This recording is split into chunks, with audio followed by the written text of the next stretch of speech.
ஒரு அரசனுக்கு திடீரென 2 கண்களும் குருடாகி விடுகிறது. அதை குணப்படுத்த மலை உச்சியில் உள்ள சிரஞ்சீவி மலையில் உள்ள மூலிகையை கொண்டு வந்து பிழிந்தால்தான் முடியும் என்ற சூழ்நிலை. அதற்கு மலையடிவாரத்தில் உள்ள தேவதை வழிகாட்டினால்தான் முடியும் என்ற ஒரு சூழ்நிலையும் நிலவுகிறது. அந்த அரசனுக்கு 3 குமாரர்கள் இருந்தனர். அதில் முதலாமானவன் நான் கொண்டு வருகிறேன் என கிளம்புகின்றான். தேவதை வழிகாட்ட ஒரு நிபந்தனை விதிக்கிறது. அது என்னவென்றில், நான் உன் பின்னே வருவேன்.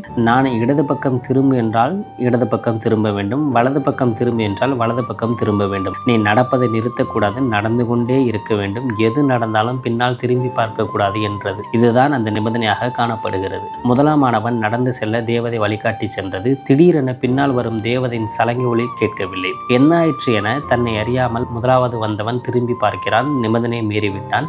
ஆகையால் அவன் கற்சிலை ஆகிவிடுகிறான். அடுத்து 2ஆம் ஆனவன் கிளம்புகின்றான். கிட்டத்தட்ட நிபந்தனைகளுக்கு உட்பட்டு பாதி தூரம் வந்து விடுகிறான். திடீரென சிரிப்பு ஒலி கேட்கிறது.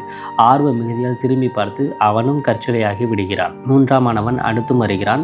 இவனுக்கும் இதே நிபந்தனையுடன் தேவதை முன்வருகிறது. இவனும் பின்வரும் சத்தம் நின்று போனாலும் முன்னே செல்கிறான். பின்னால் அலறல், சத்தம், சிரிப்பொலி இவைகளுக்கெல்லாம் திரும்பாமல் முன்னே செல்கிறான். வெற்றியும் பெற்று மூலியையும் கைப்பற்றுகிறான். அன்புக்குரியவர்களே, பின்னால் வரும் தேவதை தான் நமது மனம்.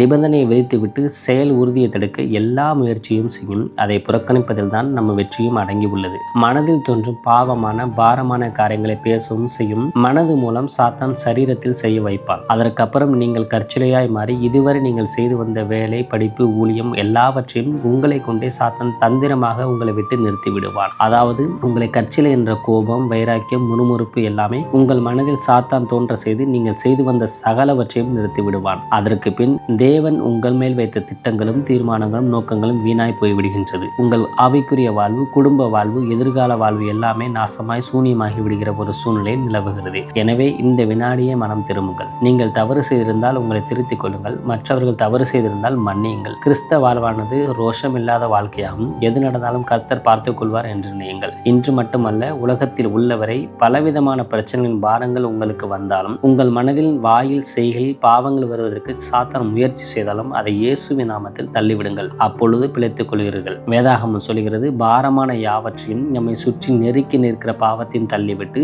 விசுவாசத்தை துவக்குகிறவரும் முடிக்கிறவருமாக இயேசுவை நோக்கி நமக்கு நியமித்திருக்கிற ஓட்டத்தில் பொறுமையோடு ஓடக்கடவோம் என்று சொல்கிறது. ஆமென்.